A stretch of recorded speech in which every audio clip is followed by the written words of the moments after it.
লক্ষ্মীপুর উত্তর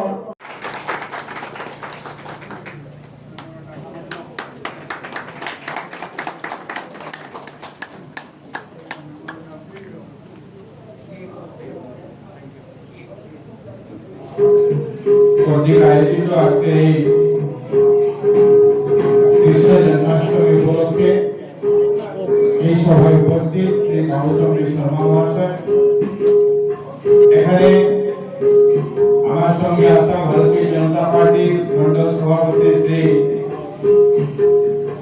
সঞ্জয় ঠাকুর মহাশয়, আমাদের জেলা উপসভাপতি শ্রী অভিরাম শর্মা মহাশয়, माननीय श्री श्याम किशोर शर्मा महाशय, एखाने उपस्थित माननीय श्री सूर्य कुमार शर्मा महाशय, मणिपुरी डेवलपमेंट काउंसिल सदस्य कृष्णामणि सिंह महाशय सह एखाने उपस्थित काछाड़ जिला विभिन्न एलाका থেকে মণিপুরী ব্রাহ্মণ মহাসভার সদস্য সদস্যবৃন্দ সবাই প্রতি আমার শ্রদ্ধা জানাচ্ছি, দিদিদের প্রতি আমার নমস্কার জানাই।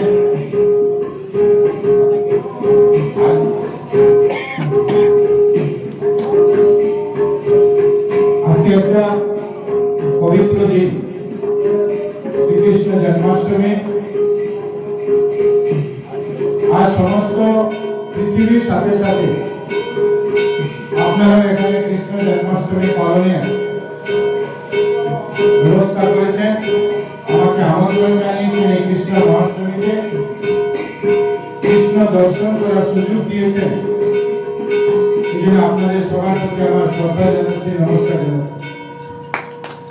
বিভিন্ন বিষয়ে আলাপ আলোচনা হয়েছে।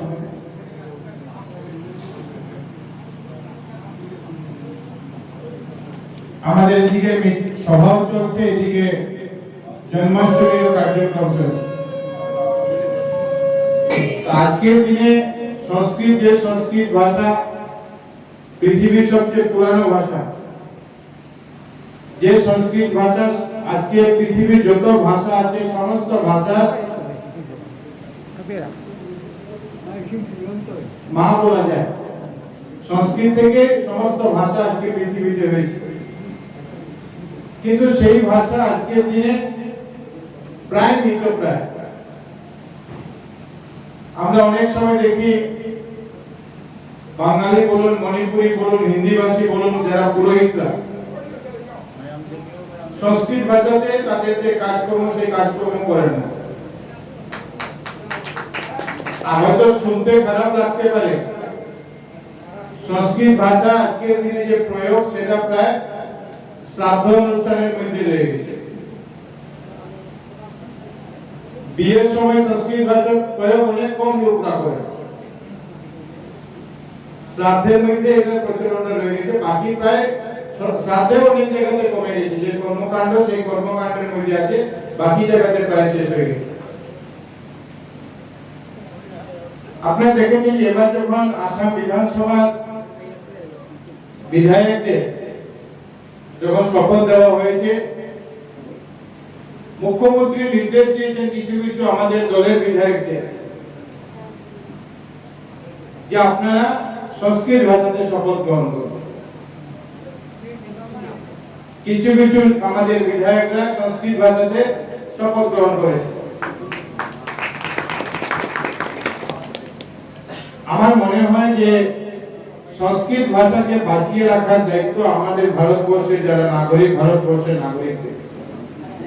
এক সময় এটা পৃথিবীকে আলো দেখিয়েছে সংস্কৃত, কিন্তু হিন্দু জাতি, হিন্দু সভ্যতার যে ভাষা বা যাকে আমরা সিন্ধু সভ্যতা বলে থাকি, এই সিন্ধু সভ্যতার যদি কোনো ভাষা, প্রাচীন সবচেয়ে ভাষা, সেটা হলো সংস্কৃত ভাষা।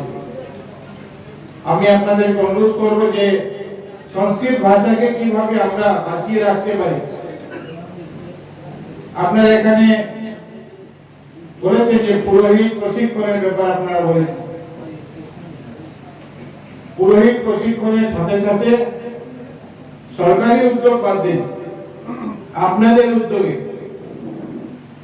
ব্রাহ্মণ মহাসভার উদ্যোগে সংস্কৃতকে আমরা কিভাবে, সংস্কৃত ভাষাতে আমাদের যে কাজকর্ম, আমাদের পূজা পদ্ধতি, আমাদের যে সমস্ত কর্মকাণ্ড সংস্কৃত ভাষাতে আমরা কিভাবে ফিরিয়ে আনতে পারি, সংস্কৃতের ক্লাস বা যেগুলো করা প্রয়োজন সেগুলো আমরা কিভাবে করতে পারি, আমার একটু আপনাদের উদ্যোগ নেওয়া প্রয়োজন।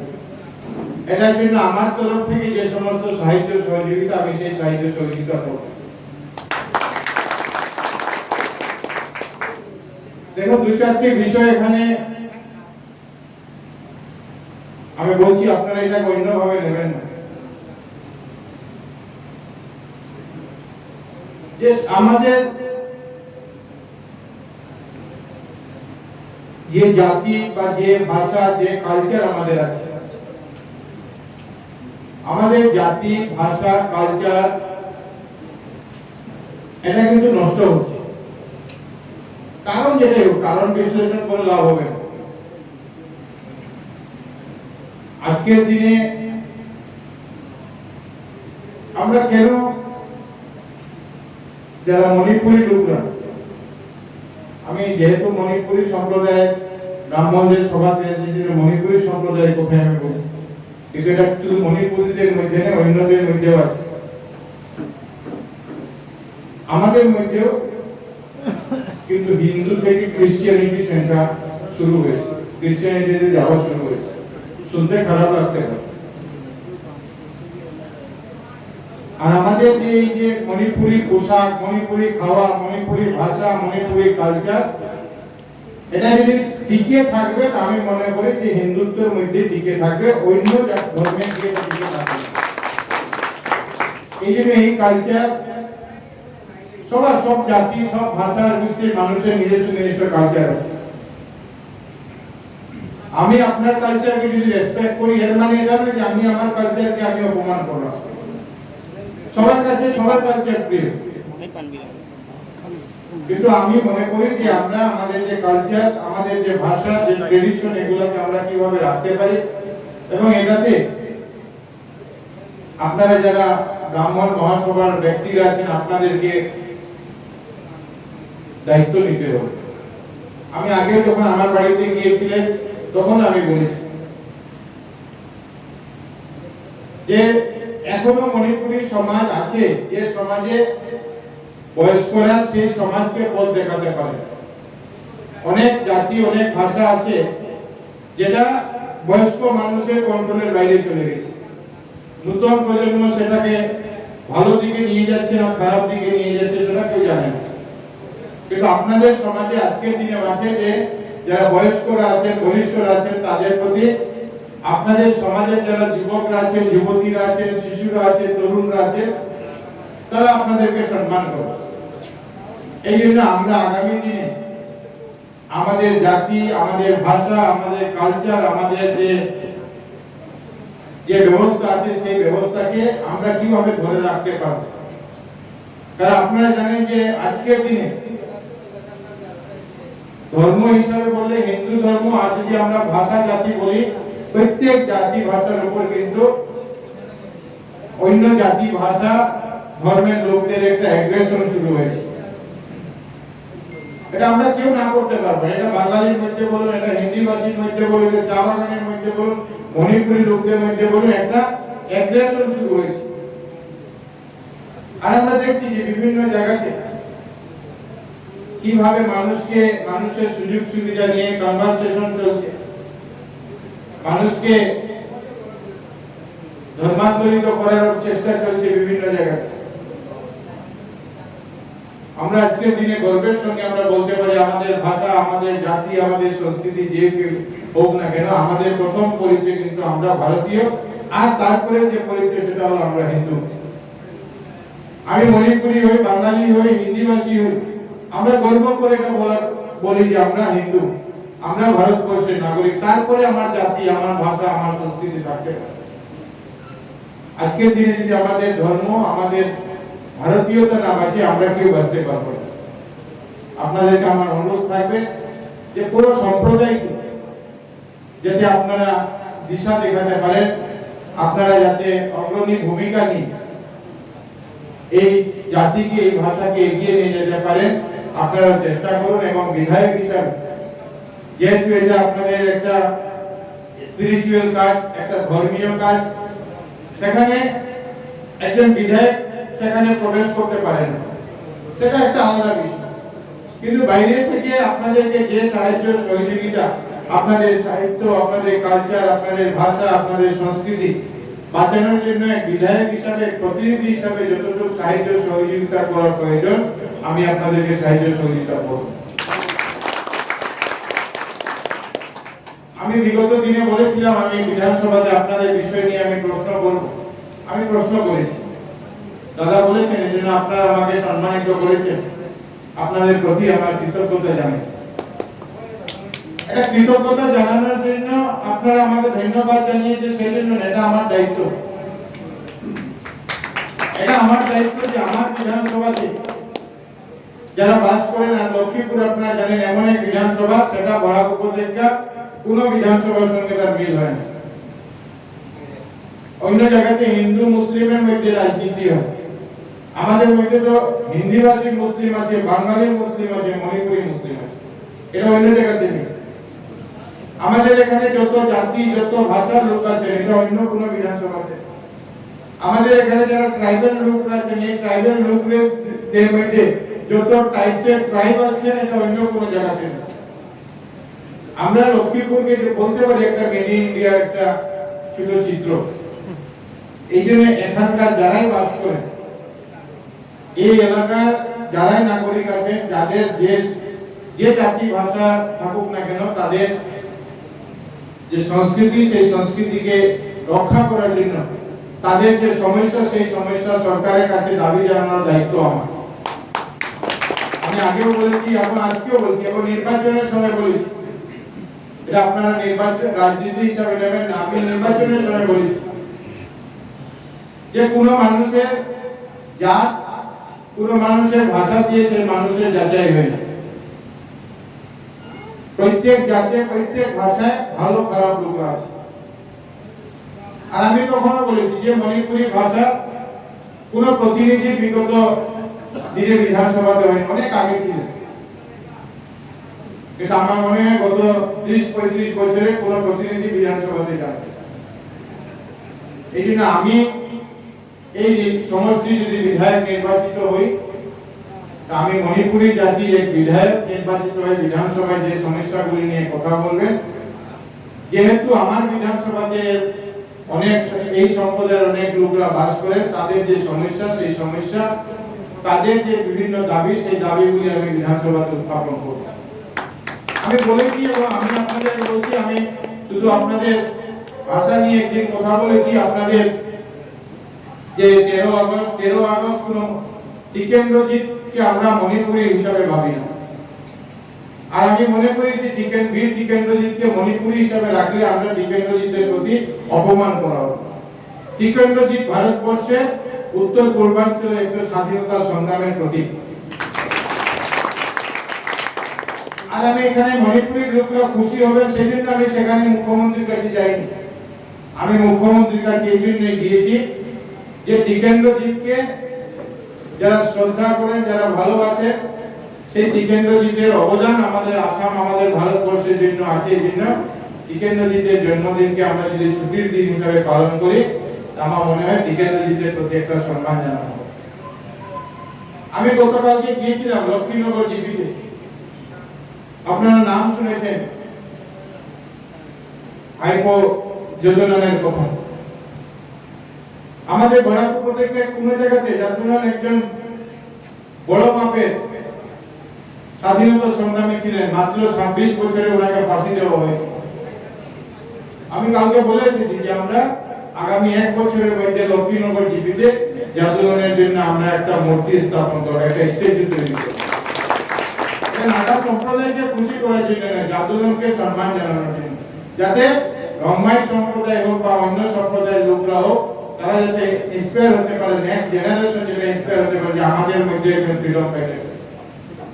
আমি সেখানে কমিউনিটি হল, মাল্টিপারপাস কমিউনিটি হলের জন্য আমি 20 লক্ষ টাকা দিয়েছি।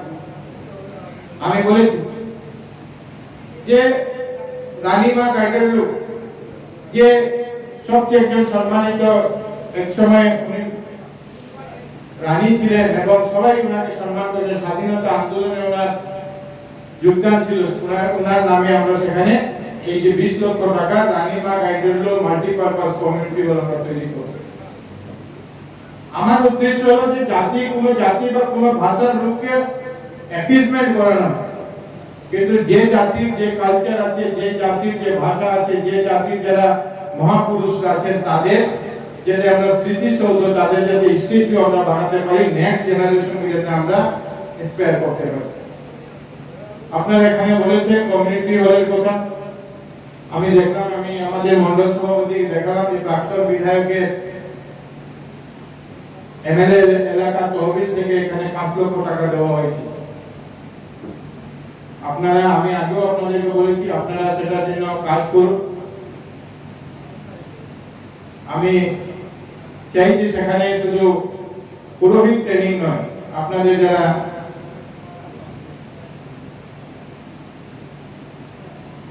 মণিপুরি ব্রাহ্মণ তাদের খালি প্রশিক্ষণ নয়, সেখানে যাতে সংস্কৃত ভাষারও যাতে প্রশিক্ষণ হয় সেটাও আপনারা চেষ্টা করবেন। আর এটার জন্য আমি 10 লক্ষ টাকা আমি আপনাদের এই কমিউনিটি হল যে আপনারা তৈরি, মানে আপনারা অফিস তৈরি করবেন, যেটার জন্য আপনারা আমাকে বলেছেন, সেটার জন্য আমি আপনাদেরকে 10 লক্ষ টাকা দেব। আমি বলেছিলাম মণিপুরি মণ্ডপগুলির কথা, আপনারা দিয়েছেন 25টা মণ্ডপের কথা, সবগুলি এক সময়ে হবে না, কিন্তু আমি চেষ্টা করব আমার 5 বছর কার্যকালের মধ্যে যে আপনারা যে তালিকাগুলি আমাকে দিয়েছেন সেই তালিকাগুলি আমরা সেই তালিকা মতো যত বেশি সম্ভব এই কমিউনিটি হলগুলি আমরা তৈরি করতে পারি। মণিপুরি মণ্ডপ যেগুলি, সেই মণিপুরি মণ্ডপগুলি যাতে আমরা তৈরি করতে পারি। কতটা হবে, এক বছরে 2টা করতে পারবো না, 10টা করতে পারবো, সেটা আজকের দিনে বলা যাবে না, কিন্তু আমি চেষ্টা করব যে আপনারা যে তালিকা দিয়েছেন সেই তালিকা মতো অধিকাংশ যাতে আমরা আগামী দিনে করতে পারি, এবং যেটা ভালো আছে সেটাকে রিপেয়ারিং করা, যেটা নষ্ট হয়ে গেছে সেটাকে নতুন করা, ভালোটাকে ভেঙে ফেলার কোনো প্রয়োজন নেই। এই কাজ আমি এই বছর থেকে শুরু করব। আমি কিছুদিন আগে গিয়ে আমাদের মণিপুরি সম্প্রদায়ের অনেক লোক এসেছিলেন, তাদেরকে আমি বলেছি যে মণিপুরি কালচারাল সেন্টার একটা তৈরি করার জন্য, মণিপুরি কালচারাল সেন্টার তৈরি করার জন্য। এই জন্য আমি বলেছি যে আসামে মণিপুরকে বাদ দিলে, আসামের মধ্যে যদি কোনো জায়গাতে মণিপুরি লোকরা সবচেয়ে বেশি আছেন সেটা হলো লক্ষ্মীপুর, সেটা হলো লক্ষ্মীপুর। সুনাইতে আছেন, উধারবন্দে আছেন, ধলাইতে আছেন, বড়খলাতে আছেন, শিলচরেও আছেন, পাথারকান্দিতে আছেন, হাইলাকান্দি, লালাতে আছেন।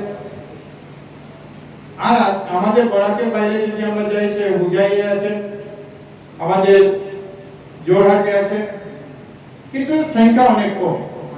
এই জন্য আমরা আমাদের বিধানসভাতে যেহেতু সংখ্যা বেশি, আমরা একটা মণিপুরি কালচারাল সেন্টার এখানে তৈরি করব, যেটার মাধ্যমে মণিপুরি সমাজের যে সমস্ত কার্যক্রম, যে সমস্ত অনুষ্ঠান সেখানে আপনারা করতে পারেন। আর শুধু অনুষ্ঠান নয়, সাথে সাথে মানুষ যদি জানতে চায় যে মণিপুরি কালচার কি আছে,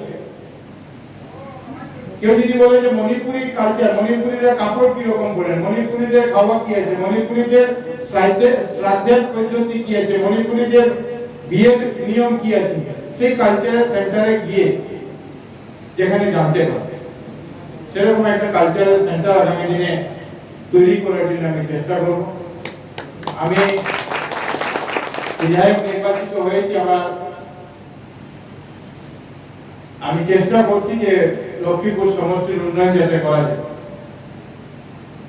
আর অনেকগুলি সমস্যা আছে এখানে, যে সমস্যাগুলি একদিনে সমাধান করা যাবে না। আমি পর্যায়ক্রমে সেই সমস্যাগুলি সমাধান করে আপনাদের সবার সাহায্য সহযোগিতায় এখানকার যত জাতি ভাষার লোকরা আছেন সবাই উন্নয়ন করে যাতে আমরা লক্ষ্মীপুরকে একটা উন্নত বিধানসভা করতে পারি, এই চেষ্টায় আমি কাজ করছি। আমি জানি যে এই যে গ্রামে আজকে আমরা এখানে উপস্থিত হয়েছি, এই গ্রামের এক ব্যক্তি, এক যুবক, আজকে থেকে 22 বছর আগে আমাদের দেশকে রক্ষা করতে গিয়ে উনি শহীদ হয়েছিলেন, শহীদ নন্দচাঁদ সিং। আর শহীদ নন্দচাঁদের উদ্দেশ্যে আসাম সরকার একটা ব্রিজ তখন নির্মাণ করার কাজ শুরু করেছিল। আমি বিধায়ক হওয়ার আগেও সেখানে গিয়েছি, বিধায়ক হওয়ার পরেও আমি গেছি। আমি যখন একবার এসেছিলাম এই জিপিতে, তখন আমি গেছি সেই জায়গাতে। আমাকে আশ্চর্য এই জন্য লেগেছিল, আমরা যে কোনো সময় যখন একটা ঘর বানাই বা কাজ শুরু করি, আমরা কাজ শুরুর আগেই সেই ঘরের নাম দিয়ে দিই না। আমরা কাজ শুরু শেষ হওয়ার পর হয়তো আমার বাবার নামে, আমার দাদুর নামে, আমার গ্রামের নামে ঘরটা, কিন্তু আমি জানি না কার কি রকমের পরিকল্পনা ছিল যে কিছুই হয়নি, ব্রিজের নাম দিয়ে দেওয়া হয়েছে নন্দচাঁদ সিং। আর আমি মনে করি সেই নন্দচাঁদের প্রতি এটা সম্মান জানানো হয়নি, যারাই এটা করেছে এটা নন্দচাঁদের প্রতি একটা অসম্মান জানানো হয়েছে। আর যে ব্যক্তি আমাদের জন্য নিজের জীবন দিয়েছে আমাদের দেশের রক্ষার জন্য, সেই ব্যক্তি সম্মান জানানোর জন্য এখানকার অনেক লোক আমাকে বারবার বলেছিলেন। আমি বিধায়ক হওয়ার পর আসামের মুখ্যমন্ত্রী আমাদেরকে 10 কোটি টাকা প্রকল্প দিতে বলেছিলেন, যে আপনি 10 কোটি টাকায় নতুন যারা বিধায়ক, সব বিধায়ককে আমি সৌভাগ্য ছিলাম যে আমাকে সেই 10 কোটি টাকার প্রকল্প দেওয়ার জন্য, প্রপোজাল দেওয়ার জন্য বলা হয়েছিল। আমি গুয়াহাটি থেকে এখানকার ইঞ্জিনিয়ারকে বলেছি যে আপনি নন্দচাঁদ ব্রিজে কত টাকা লাগবে সেটা সার্ভে করতে। উনি আমাকে বলেছেন যে 100 কোটি 21 লক্ষ টাকা। আমি বললাম আপনি বাজেট এস্টিমেট বানিয়ে পাঠান। আর আপনারা জেনে হয়তো খুশি হবেন যে নন্দচাঁদ সিং এর নামে যে ব্রিজ নামকরণ করা হয়েছিল, সেই ব্রিজের জন্য 6 কোটি 21 লক্ষ টাকা মঞ্জুর হয়েছে। আগামী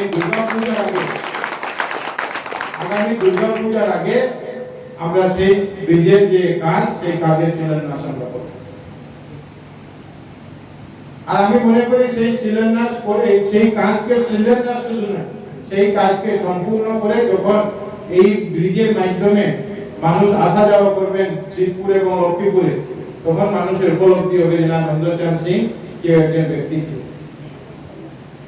আমরা পর্যায়ক্রমে লক্ষ্মীপুরের উন্নয়নের জন্য আমি চেষ্টা করে যাচ্ছি। আপনাদেরকে সবার কাছে অনুরোধ করব যে কাজ করতে গিয়ে আমার অনেক জায়গাতে ভুল হতে পারে, কাজ করতে গিয়ে হয়তো আমি কোন জায়গাতে ভুল পথে পা দিতে পারি। আপনারা যেহেতু গুরুজনেরা, আপনারা শুধু মণিপুরী সম্প্রদায়ের না, আপনারা যেহেতু এই এলাকাকে নেতৃত্ব দেন, আমাকে যাতে আপনারা গাইড করবেন। যদি কোনো জায়গাতে আমার ভুল হয়েছে বা ভুল হচ্ছে, সেই কাজটা আপনারা দেখি না এই কাজটা এরকম না এরকম হলে ভালো হবে, সেই পরামর্শটুকু আপনাদের সবার কাছে চাইছি। আজকের দিনের বিশেষ বক্তব্য না রেখে আপনারা সবাই এখানে আমাকে আমন্ত্রণ জানিয়েছেন, আমাকে দু কথা বলার সুযোগ দিয়েছেন। আপনাদের সবার প্রতি আমার শ্রদ্ধা নিবেদন করছি।